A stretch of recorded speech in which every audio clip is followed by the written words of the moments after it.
We're still on page 26 on the second paragraph, so let's begin. Though beautiful, Earth remained silent. It was too quiet. Tefu and Kwanzaa decided to add noisemakers. Suddenly, animals of every description filled the land. Jaguars, pumas crouched in the jungle. Deer and antelope roamed the plains. Snakes slithered along the ground. Eagles and turkey vultures perched high in the trees. The animals screeching and roaring broke the silence. The gods were pleased. "Praise us for creating you," the gods begged of the animals. The animals just squawked, chattered, and howled in reply. "Of what use are they?" Tefu and Kwanzaa asked. The gods wanted creatures to respect and honor them, to praise them, and to make sacrifices to them. Because the animals were unable to do these things, the gods declared a new purpose for animals. Animals will be good for people in the future. The next task was to create the people who would eat the animals. Okay, so page 27. First, Tefu and Kwanzaa made people from clay. The gods were pleased with how they looked, but the clay people were unable to move. They could not lift their arms or bend their legs to walk. When the sun shone drawn upon them, the clay people became soft and began to drip in the heat. When it rained, mud rolled off their gooey figures. Their mouths became mushy, and it was difficult to understand their speech. They could not communicate and had no feelings. The gods decided to destroy these imperfect people. Next, Tefu and Kwanzaa fashioned people out of wood. Surely wooden people would be much stronger than clay. They could honor and nurture, another one of vocabulary words, boys and girls, the gods as the gods wished. At first, the wooden people seemed fine.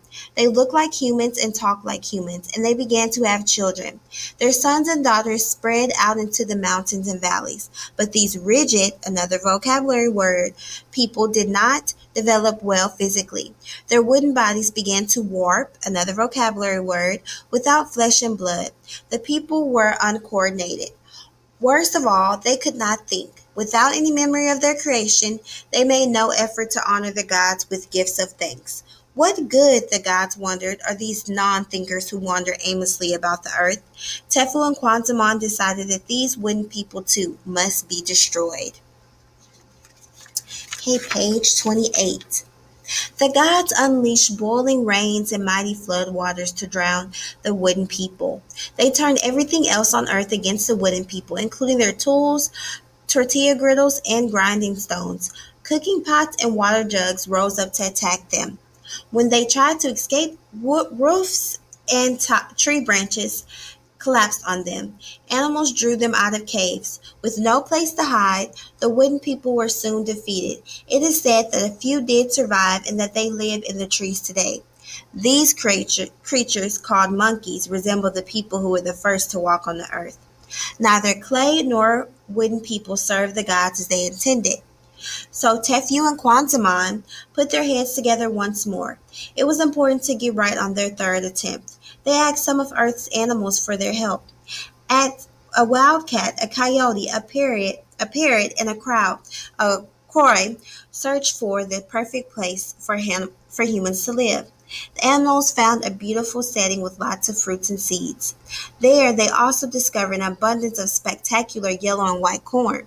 The animals brought the corn back to Tefu and Kwanzaa. Page 29. Tefu and Kwanzaa decided to create animals from this new crop.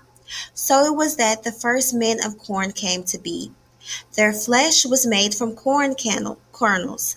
The grain was ground with water to shape the arms and legs of 4 men. They fed these men with the same plentiful crop of which they were made. These men seemed powerful indeed. They could hold on to things, move easily, and so showed feelings for one another.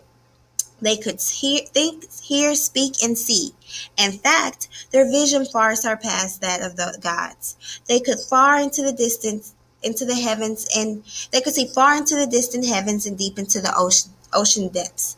The corn men praised the gods and thanked them for the remarkable gifts. Tefu and Kwanzaa's third attempt at creating people was a success. Finally, these earthly creatures were grateful to their makers.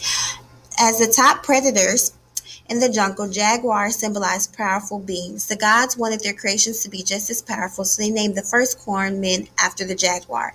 That's it, boys and girls, for page 29. We're going to pick back up in the next video.